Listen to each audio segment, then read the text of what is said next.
Olá, boa noite a todos. Daqui a pouco a gente vai começar mais uma live. O projeto da comissão, toda semana faz uma live. Boa noite, Rafa, tudo bem?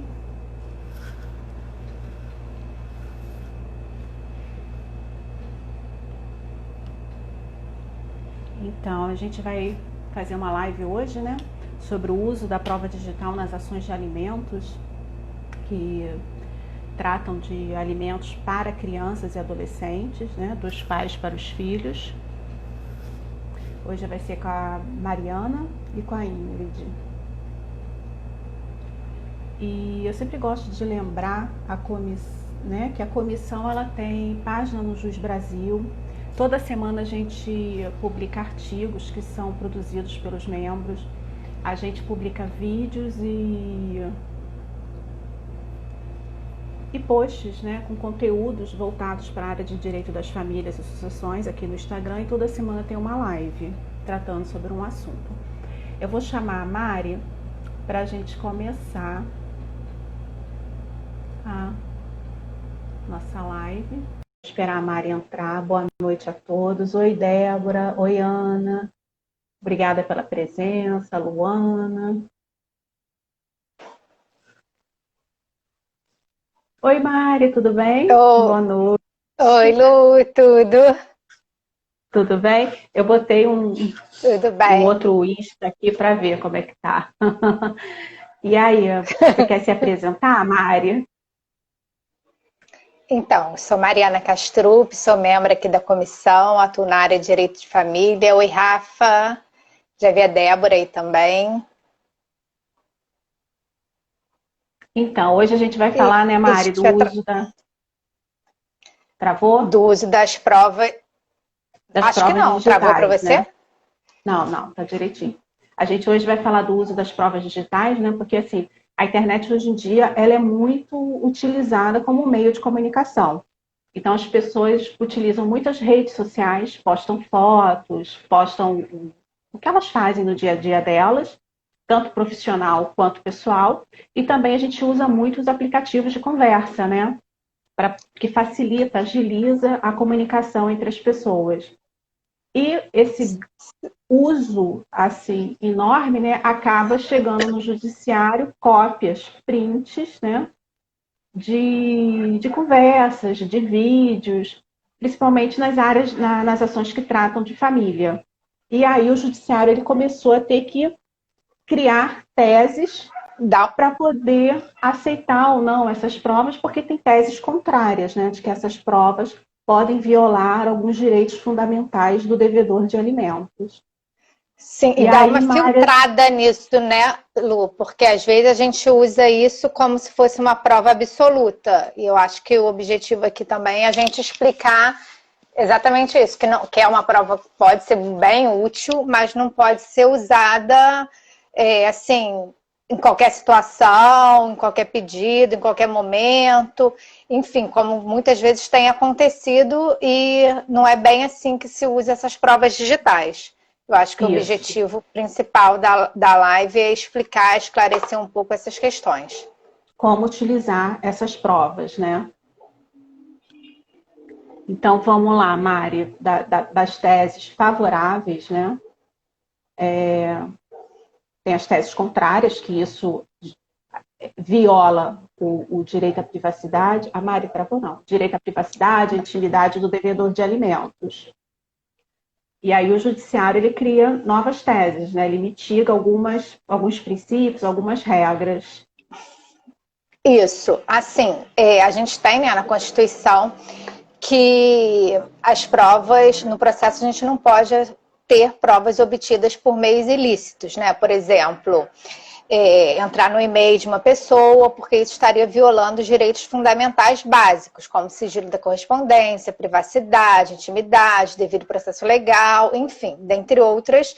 Então, via de regra, não se admite as provas obtidas de forma ilícita.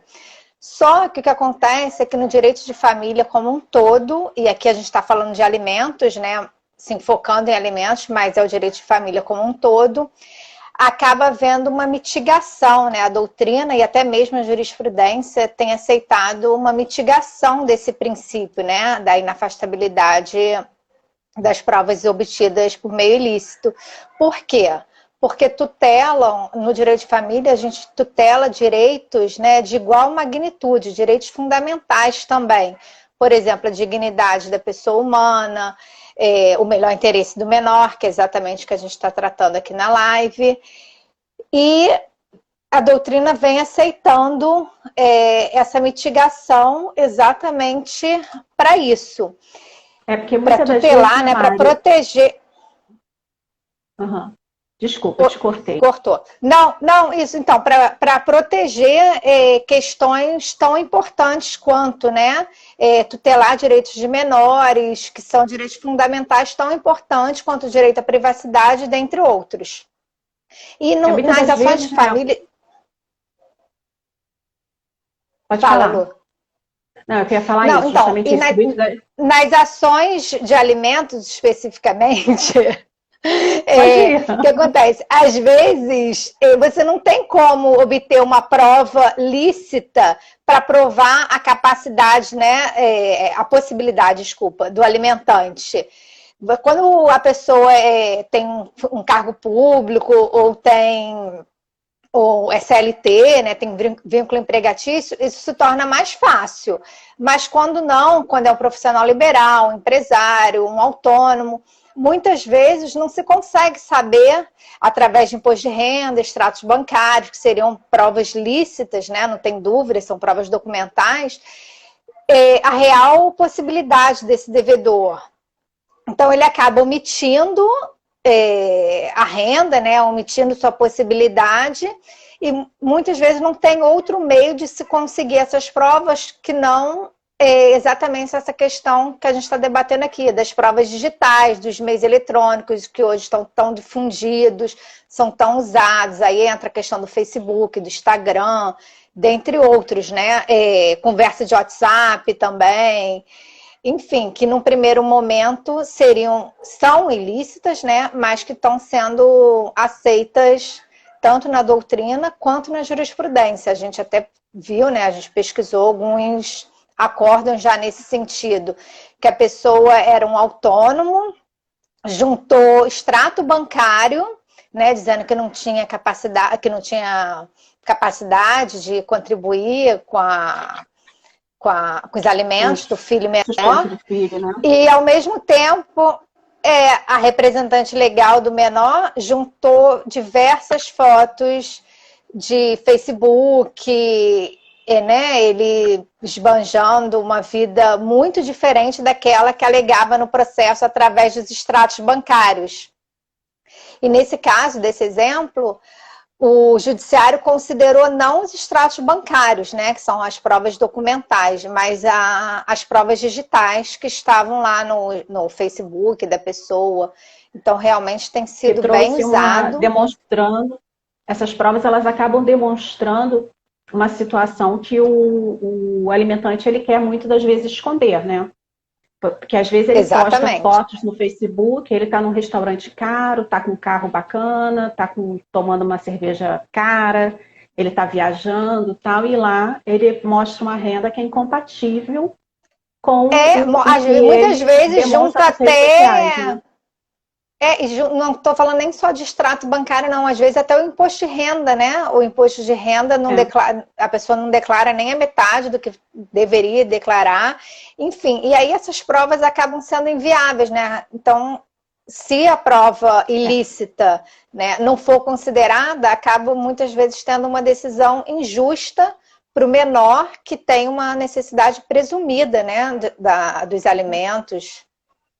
E muitas das vezes também as pessoas argumentam que essa prova é ilícita porque ela estaria violando a intimidade, a privacidade do alimentante. Porque, no caso, às vezes a parte contrária, o alimentado, né, o credor de alimentos, ele não tem acesso ao Facebook do alimentante. E aí ele pede para um terceiro pegar, né, ou então hackeia, sei lá.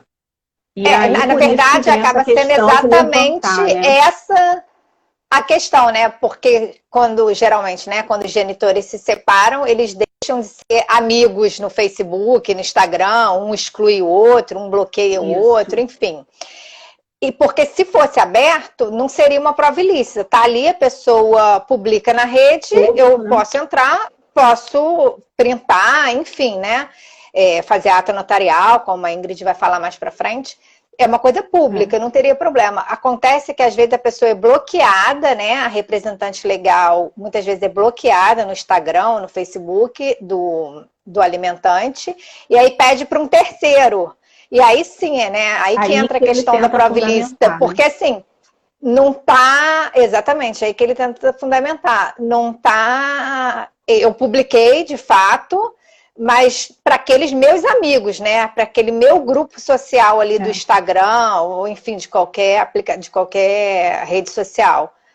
Então, aí exatamente é isso que ele diz. A Késia, do Tópico Familiar. Oi, Késia, boa noite. Ela está comentando aqui que ela viu um desempregado que falava que quem pagava tudo era a namorada, porque ele estava desempregado. Aí cabe a ele fazer a prova disso.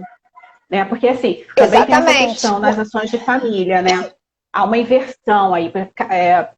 A gente tem que fazer a prova. Quem entra com a ação tem que fazer a prova. Mas às vezes a prova é tão difícil de ser produzida que acaba tendo uma inversão aí dessa carga. Acaba sendo uma prova diabólica, né? Você não tem como produzir aquela prova.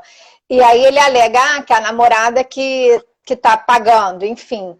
Eu acho assim, se ele conseguir provar que é a namorada, aí de fato é mais difícil do judiciário dar uma sentença baseada na teoria da aparência, né? De que, não, ele tá lá viajando. Né? Exatamente. Se ele provar que foi a namorada, ou enfim, ou um terceiro qualquer prova documental, que tenha. Exatamente. Aí, sim, mas também é uma prova, é difícil, né? Muitas vezes é difícil de se provar isso, dependendo da profissão da pessoa. A Kézia está até falando aqui que se ele está desempregado, ele não tem que estar viajando, ele tem que estar procurando emprego, mesmo com outra pessoa pagando, né? Ficou uma coisa meio assim. Ele tem filho, ele tem a responsabilidade dele, né? Então, não é, eu estou desempregado, vou curtir a vida porque alguém pode pagar para mim e meu filho vai passar fome.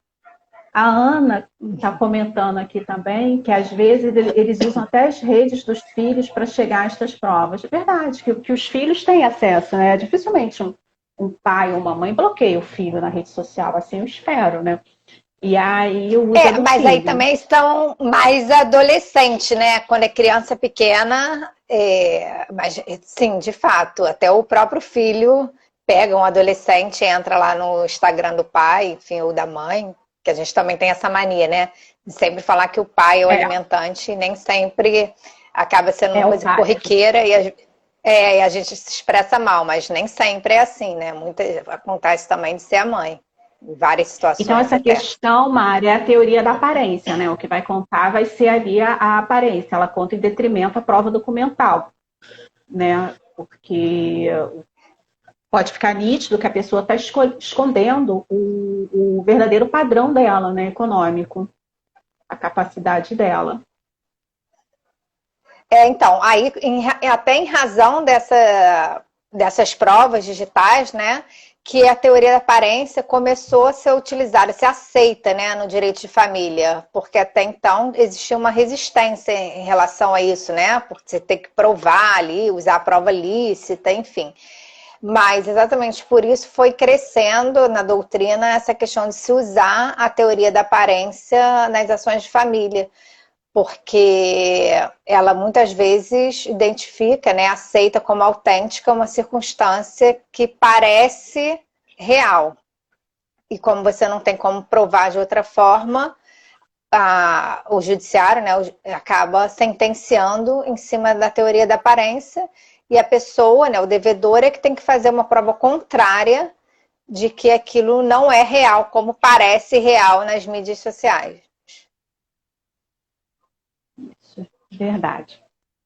E, Mário, você estava falando da decisão, né, que você viu, que o juiz, ele não utilizou somente, ele descartou a prova documental, porque era fraca, né, e utilizou somente fundamentou, não utilizou somente, mas fundamentou a decisão dele nas fotos. E ele usou Das fotos. justamente Então, aí também é até aquilo que a gente estava falando, isso não pode ser uma regra, né? O juiz tem ali o conjunto probatório e ele vai analisar o conjunto probatório, porque também tem muita gente que acha assim, então tá, então eu tiro lá as fotos, printo, junto as fotos e essa prova vira uma verdade absoluta. E não é isso, essa prova não vai virar uma verdade absoluta.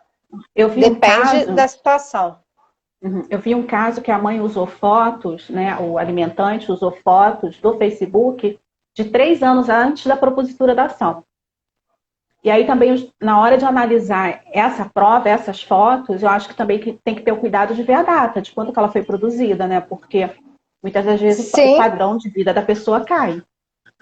Agora, por exemplo, a pandemia, quem ano passado ou 2 anos atrás estava indo para a Europa, de repente hoje já não posso ir mais, porque a empresa quebrou, né? Com a crise, a empresa quebrou, parou de entrar dinheiro, então investiu no novo negócio que fechou. Eu conheço pessoas que abriram lojas no começo de março, investiram tal e já quebraram, porque tinha a grana contada para o negócio. E como, né, a gente ficou com o comércio fechado, a pandemia diminuiu bastante as vendas.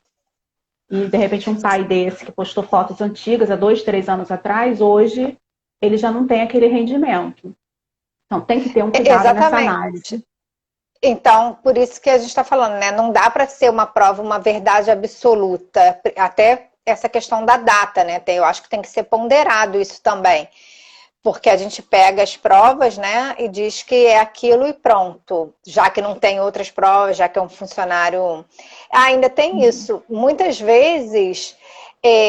a pessoa tenta usar essas provas quando o devedor, né, o alimentante, ele tem um vínculo empregatício, ou ele é um funcionário público, e aí ele recebe X como funcionário público, e aí o outro diz assim, né? Ah, não, mas ele está viajando, está indo para isso, o que ele recebe como funcionário público não bancaria essa vida. E aí, será que então valeria o que foi publicado nas redes sociais? Eu acho que é uma questão de se pensar também, sabe? Ele está ali, o salário dele é esse, é descontado em folha, ou enviou ofício para o empregador respondeu, né? Dizendo lá. Se ele tem também uma outra fonte de renda, né? Porque às vezes ele é funcionário público, mas dá aula. No cursinho, sim, mas aí você manda para outros empregadores, né, para um cursinho, uma coisa assim, e aí a pessoa insiste que aquela renda não daria o luxo, né, não daria a possibilidade de viver como ele vive. Então, eu acho assim, não é que seja certo ou errado, mas eu acho que tem que ponderar ali, não é porque ele está viajando para a Europa e que então ele está omitindo, porque ali ele não está omitindo, é o salário dele, realmente. Aí nesse caso talvez seja possível que um terceiro esteja financiando aquilo. Tem que analisar todo o conjunto probatório, né? Exatamente, todo o conjunto probatório, isso que eu acho. Assim, eu acho que não dá para generalizar de forma alguma. A Rafa está falando justamente isso, que não pode ser vista como uma verdade absoluta, até porque as partes filtram se as provas juntam conforme convém. Aí as provas juntam conforme convém. Que as pessoas elas escolhem as provas da maneira que vai beneficiá-las, né? E aí elas podem deturpar isso, né? Interpretar de uma maneira que não deturpar, assim, de falsificar, tá? Mas interpretar de uma maneira que seja mais benéfica para ela. A Kézia está falando que ela teve um caso assim, que o pai havia viajado há anos para a Europa e a mãe juntou fotos antigas. E aí também cabe o advogado também filtrar, realmente, Kézia. A gente sempre fala aqui, né, da função do advogado, da atuação do advogado familiarista também, né? Todos os advogados, mas o familiarista ele está lidando ali com vidas, com família. Eu acho que a gente também tem que filtrar, tem que ser honesto com o cliente. Falar, olha, eu acho que isso aqui não está legal. Não é o correto, né? Porque a situação da pessoa pode ter mudado. Vamos pegar outras provas de que ele continua com essa situação financeira. Já vi um caso onde a viagem... Ó, já vi um caso custeada por... Exatamente, é isso que a gente está falando, né? Aí acaba até que o devedor, muitas vezes... Assim, aí é a minha opinião. Eu acho que quando o devedor é um autônomo e tal, ele tem que provar que foi custeado por outra pessoa. Agora, quando ele tem um vínculo empregatício, e junta lá, né? A própria empresa às vezes junta, responde ao ofício da vara informando. Aí eu acho que o juiz tem que ver todo aquele conjunto probatório, pegar e ver ali se realmente o que ele ganha, como com dois empregos que seja, seria capaz ou não. Também, né? Se aí o cara vai lá, vai dizer que foi a namorada, que foi uma mãe, que foi uma amiga, enfim, quem é qualquer pessoa. Então, eu acho que aí entra exatamente essa ponderação, né? O conhecimento mesmo do magistrado, a análise ali do caso concreto, para ver, para sopesar qual é a prova que tem o maior valor naquele caso. Isso. Eu acho que não tem como ter uma verdade. Então, eu acho que a gente... Porque agora eu estou preocupada com o tempo também, para a Ingrid, né? Então, acho que a gente tem que falar data notarial. A data notarial, porque a gente geralmente usa o print screen, mas nem sempre o print da tela ali, da conversa, da foto do WhatsApp é uma coisa segura, né?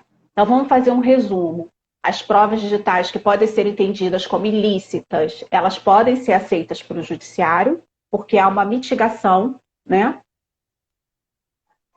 Aí pode uma mitigação, né, dessa regra de que a prova ilícita não é aceita, porque está protegendo um interesse maior, que é a dignidade do adolescente, da criança, a sua subsistência, o melhor interesse da criança e do adolescente, né? Ela pode ser mitigada, assim, o que eu entendo é que ela pode ser mitigada, mas ela não pode ser totalmente extirpada. Você não pode ter aquilo como uma verdade absoluta. Então, o caso concreto, todo o conjunto probatório ali é que vai definir a situação, né? Você tem que avaliar todo o contexto. Então, a ideia é essa, pode ser mitigada, mas não pode ser a garantia constitucional, né? Não pode ser completamente extirpada. Eu acho que essa é a ideia principal. Aí agora a Ingrid vai falar sobre a ata notarial. Agora a gente vai falar sobre a forma como a gente tem que apresentar, né? Porque o print screen ele não é tão seguro. Mari, agradeço a sua presença. Foi ótimo. Beijo, adorei obrigada. Beijo. Eu gostei também. Obrigada pelo convite, Lu. Beijo. A gente agradece. Beijo. Tchau. Agora vamos ver a Ingrid. Porque aí, assim, às vezes a gente posta, a gente tira a cópia, né? Faz o print screen da tela e coloca no processo. E muitas das vezes isso não é seguro, não é uma prova segura. Tem uma forma correta de se fazer isso. Vamos esperar a Ingrid. Aí a Ingrid a gente vai tratar desse tema. É muito complicado, né? Essa questão de... Oi, Ingrid, tudo bem? Boa noite. Seja bem-vinda ao nosso espaço. Se apresenta aí para as pessoas. Meu nome é Ingrid Lipo, sou advogada de direito de família e membro aqui da comissão. Isso, Ingrid. Aí a gente vai falar, né, Ingrid? Que muitas das vezes a gente pega o print screen do Facebook, da conversa no Instagram e junta no processo. E isso é uma questão meio que temerária, né? Não é muito... É aceito, mas chega um momento, pode dar algum rolo, né? No processo, essa prova não ser aceita. Exatamente. Por isso que é importante fazer o uso da ata notarial. É uma ferramenta muito importante que visa pré-constituir uma prova para ser utilizada nos processos judiciais e em âmbito extrajudicial também, né? Pelo princípio do ônus da prova, cada parte tem que provar aquilo que alega, né? Para poder ter êxito na demanda, para o pedido ser julgado procedente, né? Mas muitas vezes o litigante ele não consegue provar, ele não consegue se desincumbir do ônus de provar, né? E isso nas demandas familiares se torna muito mais complexo, né? Porque às vezes a gente não consegue provar o que acontece na intimidade daquele casal, daquele lar, né? Daí a importância da gente procurar um cartório de notas e solicitar a lavratura de uma ata notarial, né? Para que aquela situação vivenciada pelas partes ganhe força de prova, né? E como é que funciona essa lavratura da ata, Ingrid? A ata notarial, você vai procurar um cartório de notas e o tabelião de notas vai lavrar essa ata, que é um documento público, que a pedido da pessoa interessada, o tabelião vai lavrar e colocando todos os acontecimentos, né, todos os fatos, de maneira imparcial sempre, né? Ele vai declarar ali o que ele viu. Por exemplo, eu quero mostrar as fotos no Facebook do meu ex-marido que está viajando, passeando. Eu levo lá um celular, um computador, né? O celular, ele vai verificar as informações e vai atestar isso redigindo um documento público, que vai ter força de prova, a gente podendo levar no processo judicial. Ele tem fé pública, né? E ele também, ele não vai botar a opinião dele, né? Ele não vai botar, eu acho isso, eu acho aquilo, porque eu tô pagando, eu vou falar, olha, fala aí que ele tá gastando demais. Ele não vai, ele vai botar, eu vi o fulano de tal. De maneira imparcial, né? Eu vi nas redes sociais, né? Isso, exatamente. Ele vai identificar o máximo possível ali, né? Os fatos. E aí você junta essa ata notarial com um print. Isso, com um print, no processo judicial, né? Que aí é associado a outras provas, o juiz ele vai ter possibilidade de formar o seu convencimento, né? Isso também, gente, porque o print, ele pode ser manipulado, né? A gente tem vários aplicativos na internet para você manipular. Manipular fotos, manipular conversas. Você pode até forjar conversas, né? Do WhatsApp, do Telegram. E aí você... levar isso para o tabelião de notas, né? E aí não pode. Por isso que é até importante você tocar nesse assunto, porque os fatos apresentados ao tabelião, isso não significa dizer que eles sejam verdadeiros, tá? Admite prova em contrário. Tá? A ata notarial, ela não é considerada uma prova legal absoluta. Isso é importante dizer, né? Que então é porque o tabelião ele não tem conhecimento para dizer se aquele print lá... se o que ele está vendo ali é uma coisa falsa ou verdadeira.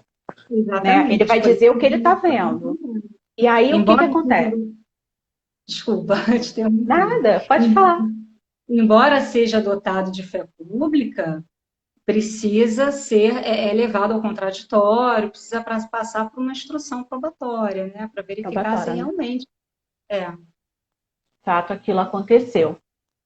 E a gente até viu, né, que tem umas empresas que fazem um print, mas elas têm autenticação, tem todas umas informações, uns dados, não vou saber explicar porque eu não trabalho com informática, mas tem todos os dados que confirmam a autenticidade daquele print, daquela que também pode ser uma opção, né? E aí é até melhor do que a própria ata notarial, né? Porque ali já tem a autenticidade do documento, né? E a ata notarial a gente pode utilizar para qualquer coisa. De repente, o pai não é uma prova digital, mas vamos entrar. De repente, o pai fala que não trabalha em tal lugar. Aí você pede para o tabelião ir até aquele lugar e lá ele verifica que a pessoa trabalha lá. A ata notarial também pode ser feita para isso, né, Ingrid? Porque pode ser registrado em ata uma série de coisas, conversas telefônicas, trocas de mensagens, imagens, fotos. Né? A ata notarial ela pode ser utilizada em diversas maneiras, né? A Ana está falando aqui que... Aí ela botou que da onde foi criptografado. Eu não sei se é a resposta de uma... Eu acho que é isso, dessas empresas que elas informam, né, todos os dados corretamente. Ingrid, e quando que a gente utiliza a ata notarial nas ações de alimentos? Pois é, isso aí, nas ações de alimentos, quando o devedor ele apresenta um cenário econômico falso, né, que não condiz com a realidade, exemplo, ele diz que tem carteira assinada, diz que não tem carteira assinada, diz que não tem bens em seu nome, só que, por outro lado, ele é flagrado ostentando nas redes sociais, né? Aí a gente verifica fotos, postagem de fotos, de passeios caros, viagens internacionais, andando de carro zero. Então, quer dizer, são situações que comprovam a real situação financeira do devedor, né? E aí o credor, ele com base nisso, ele pode se utilizar da ata notarial. entendeu? É de grande valia, né? Vai ser bastante útil para esse credor de alimentos que não consegue provar ali no primeiro momento que aqueles fatos não são verdadeiros, né? Que é o caminho, né? É mais correto do que a gente colocar o print screen nas ações, né? Fazer a ata notarial. E é caro para fazer a ata notarial, Ingrid, você sabe dizer mais ou menos? Esse é um problema, né? É uma parcela pequena da nossa sociedade que pode ter acesso, né, fazer essa ata notarial, né? Não são todos que podem, infelizmente, porque é caro, né? Entendeu? E aí o advogado, às vezes, tem que utilizar de outros meios, uma prova testemunhal, os próprios prints, né? Porque nem todo cliente tem condições de suportar com esse encargo pesado, que é em torno de R$ 200 por folha. Aí você leva 20 prints, o valor fica muito caro, né? Fica muito elevado para o cliente suportar. A Rafa está falando aqui que a ata notarial serve para um fato, por exemplo, ao invés de juntar uma foto para que o devedor frequenta lugares caros, pode atestar pela ata notarial. Sim. Sim, também, com certeza. O tabelião pode, mas também deve sair bem caro, né? Porque ele tem que sair do espaço de trabalho dele. Exatamente. Aí ele vai ter que arcar com o valor da diligência, de ir até o local para poder atestar esse fato. Entendeu? Então, além da ata notarial, ele vai ter que também gastar com a diligência. Aí vai ficar muito mais caro também para o cliente, né? É uma forma de tentar garantir mais segurança, né? Você fazer a ata notarial. Porque apesar de não ser uma prova absoluta, ela é uma prova é dotado de fé pública, né? É dotado de fé pública, né? Então, a Débora está falando aqui, verdade. O valor fica elevado, dependendo das folhas. Isso. Serve para provar a veracidade dos fatos, né? Você quer acrescentar mais alguma coisa? Ficou mais alguma coisa que a gente pudesse acrescentar? Ou a gente falou dos casos, né? Do custo da ata notarial. Eu acho que porque é um assunto também muito pequeno, né? A gente não acaba não desenvolvendo muito, né? A ata notarial é uma coisa que a gente também pouco usa, justamente por causa dessa questão, né? Alguns, às vezes, não têm conhecimento e de outra parte, o cliente, né? O alimentante, muitas das vezes, ele está passando necessidade, porque ele está sem receber, né? E aí, o alimentado, ele está sem receber. E aí, acaba sendo uma despesa que ele não pode arcar, né? Aí a Kézia está falando, o valor desanima. Mas passar isso para o cliente, dependendo da complicado. Dele, não vai conseguir. Não vai topar, né? A Kézia está falando, dependendo do caso, não vale a pena. E aí a gente arrisca, né, com print, que sai mais em conta. Por isso que o print também é muito utilizado. Mas que não seja o caminho. Também, né? O print também. Né? Não tem o valor de uma ata notarial, mas também é aceito, né? Eu já cansei de utilizar print nos processos. Justamente porque meus clientes às vezes não têm condição financeira para suportar o custo de uma ata notarial e eu acabo juntando prints, né? E são vários aspectos ali, várias provas, que o juiz ele vai poder formar o seu convencimento, né? Não vai ser a ata a questão do print é que se a pessoa apagar, né? A pessoa apagar e falar que aquilo ali não existe, e aí vai ter que fazer perícia, o print só não tem como. A ata notarial, ela já tem uma força maior. O tabelião tem fé pública, ele viu aquilo. Aquilo de fato existiu. E aí, você pode fazer uma prova ali se aquilo, sei lá, é falso ou não, não sei como. Mas, assim, pelo menos tem uma força um pouco maior do que o que a pessoa apagar e falar, não, aquilo nunca teve na internet. Mas o tabelião viu e deu força. Mas o print tem sido muito utilizado, realmente, de fato, por causa do preço, né? Sim, é muito mais acessível, né? A Kézia também está falando que usa muito o print, mas realmente a ata tem outra força. E a Mari, que acabou de participar aqui da live, também falou que usa muito print. Eu também uso print. Eu também. Mas porque muitas das vezes o cliente não tem como pagar. Mas às vezes eu fico um pouco insegura, né? Mas se o cliente não tem como pagar, eu tenho que produzir prova de alguma forma. Então, o problema maior da ata é a questão financeira. A pessoa podendo pagar, ótimo. E se não pode, a gente vai ter que se ater a outras provas nos autos. Não tem jeito, né? Engasguei. Verdade. Engasguei. Então, Ingrid, vou agradecer a sua presença. Eu que agradeço. Vamos encerrar a live, foi ótima. Muito obrigada. Adorei. A Débora está falando que a maioria usa print mesmo. Aham. E estão parabenizando aqui, disse que foi bom o tópico da gente ter abordado esse assunto. Agradeço a presença de todos aí. Adorei, Ingrid, fazer a live com você, com a Mari também. Adorei também. E muito obrigada, gente. Tchau. A live vai ficar salva. Passou rapidinho, né? A gente foi, apesar 7h30, né? A gente foi um tema rapidinho, tá bom? Muito obrigada, Ingrid. Um beijo. Tchau. Tchau, gente. Obrigada.